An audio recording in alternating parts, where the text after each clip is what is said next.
So while this doom and gloom in Milwaukee from the local politicians, well, so far they have 30 homicides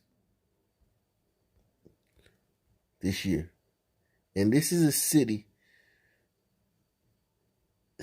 that's got like 600,000 people.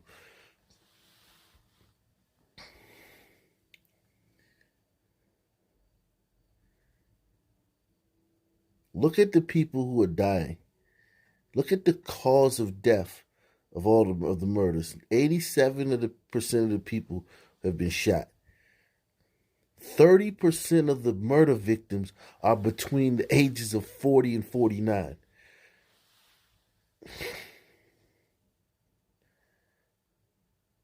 That's insane. You don't see that a lot. Murder victims are usually younger in staying in cities. Look, 13% are 50 or older. So basically, a third of all the people murdered in Milwaukee this year are over 40 years old.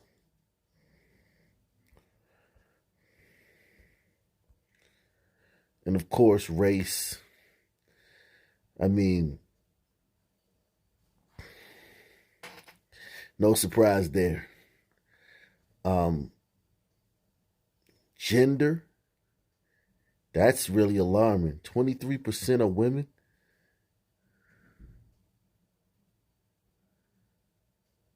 23% of the murder victims are women.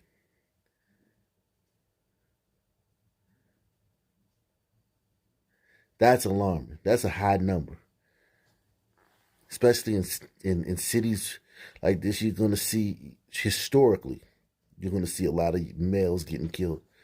And some females getting killed, but a lot of males getting killed. But this goes with the trend. Charges filed. So how many people do they have in custody or have had in custody and released on bond for these 30 murders this year so far in Milwaukee? Well, 20%. So they have charges filed on 20% of the murders. These democratically run cities are hellholes. This experiment has failed. 20%. If I'm a criminal, and they know this intuitively, but if I'm a criminal or shooter and I saw this actual number, it would make me more bold. I might do a drive-by tonight. Because you got an 8 out of 10 chance of not getting caught. There's really nothing else. If you go to 8 Walgreens or CVS's and try to steal a candy bar out of there, you might get caught more times, more than 8 out of 10 times. I mean, you might get caught more than 2 out of 10 times. There's really nothing in life really that has that high of a percentage. Nothing that you do.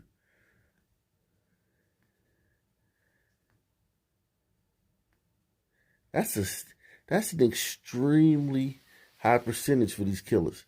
You got an 8 out of 10 chance, 80% chance of getting away with murder in this city. And everybody up there in charge is a Sun person. Everybody. Every single person up there is a Sun person. All of them. Let's find some common solutions. We've got some major problems here. I think it's just simply outrageous what's happening to Milwaukee and this violence. We got to do better. We got to send a better message. After another night of shocking and deadly violence in Milwaukee, we ask for solutions from all 7 men and women who want to be the next mayor. Good evening. Thanks so much for being there. I'm Jessa Brycebeck. And I'm Natalie Shepard. Milwaukee is facing a violence crisis. Two separate murders took place last night. The victims just 10 and 31. Winnie Dortch beginning our coverage tonight live on Water Street at the scene of a deadly shooting at a Milwaukee social lounge. Winnie.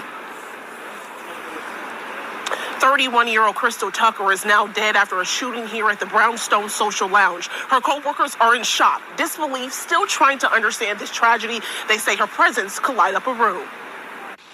Another life lost in the city of Milwaukee. 31-year-old Crystal Tucker was well known and respected all across town. But she had a beautiful spirit. She was extremely funny. She had a beautiful smile. Tucker was the executive assistant and a server at the Brownstone Social Lounge in downtown Milwaukee, a safe haven for young professionals, a place to network. So this isn't like hole in the wall club on the bad side of town. This isn't a hip hop club. This isn't, some seedy bar where gangsters hang out at. This is a safe haven for Milwaukee's buppies. That's what they used to call them back in the 80s, buppies. Or yuppies if they were gliders. Young urban professionals.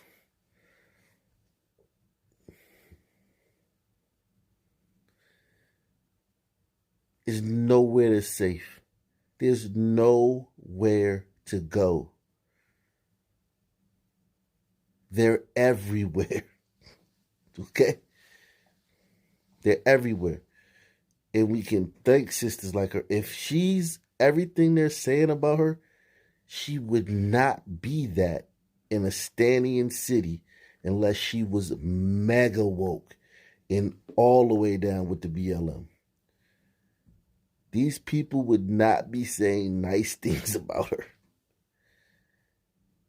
She wouldn't have been well respected all throughout the town. Being some conservative sister. Come on, man. This sister was with everything. Defund this, decriminalize that, abolish that, everything. But she had a beautiful spirit. She was extremely funny. She had a beautiful smile. Tucker was the executive assistant and a server at the Brownstone Social Lounge in downtown Milwaukee, a safe haven for young professionals, a place to network. We work really hard to make sure that our customers have a safe place to go to and be in an environment where they feel welcomed. Tucker was an employee for a year and a half. She was shot and killed on the job Thursday night. Definitely at a loss for words. Very hurt, devastated. A customer was denied access inside the lounge and opened fire in revenge, shooting Tucker and two others. How many times do I have to tell you guys? Share these videos. Share these videos. Share these videos. Share these videos. Share these videos. Share these videos. Jeez. Blood is on you guys' hands, man. You guys could have saved this woman's life, man. Had you been sharing these videos. I always tell you guys, you never, under any circumstance, tell a son man to leave and then stay. The only time you tell a son man to leave somewhere is as soon as he leaves, you leave. Okay? As soon as he leaves, you leave. I don't care if you're the bouncer. I don't care if you're the manager. I don't care if you just clocked in. I don't care if you get another write-up, you're going to get fired. I don't care if it's your house. If you tell a son man to leave somewhere, when he leaves, you must immediately leave as well. Because there's a more, 80% chance? 8 out of 10 times you're going to come back and spray the place. Okay? I've been trying to drill this to you guys' heads. And maybe she thought because she was a woman. But as we've seen, 2020, 2021, 2022, these guys treat women just like guys.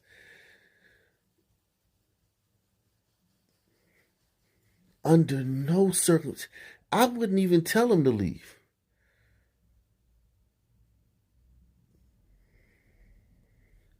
But sometimes your hand is forced. He could have been acting like a jerk. He could have been making other customers feel, could have been messing up business. And somebody's got to tell him to leave. And they probably sent the girl over like, hey, baby. Hey, brother. I hate to say it, but, let's just take this outside. Come outside and talk with me. Okay, yeah, brother. You, my brother, I know everything's against you, brother. But, she probably tried to finesse it and everything. Like, yeah, I mean, you just come back next week. I'm going to talk to them. I'm going to tell them you're a good guy. You're just having a bad day. Well, I came back, smoked her in front of everybody. Yikes.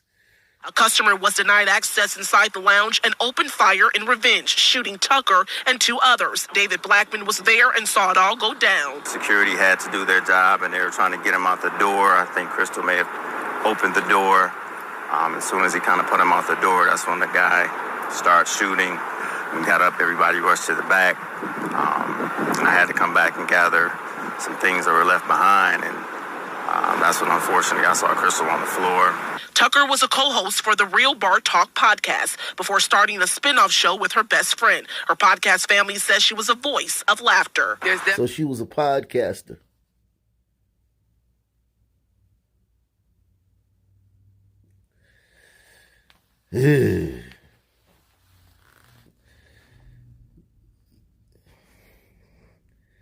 There's no reason for this young woman to be dead, man. It's just absolutely senseless that this woman, 31 years old, whole life ahead of her. Security put the guy out. You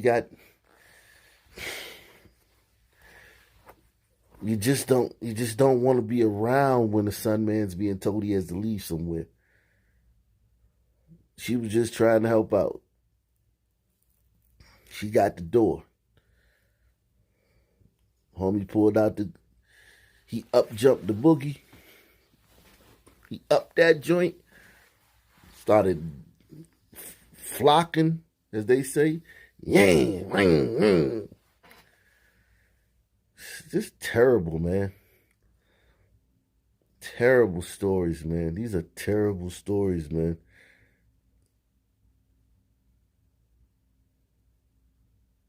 She was hustling, man. She was working.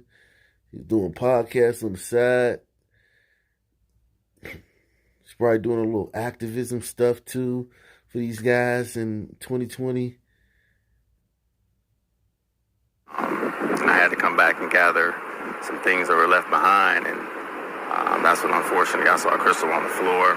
Tucker was a co-host for the Real Bar Talk podcast before starting a spin-off show with her best friend. Her podcast family says she was a voice of laughter. There's definitely going to be a long road ahead of healing and understanding, but we are strong, and we're gonna. It's gonna be hard to do, but we're gonna get through it together. And Milwaukee police do know the shooter. The focus now is tracking him down. He got away.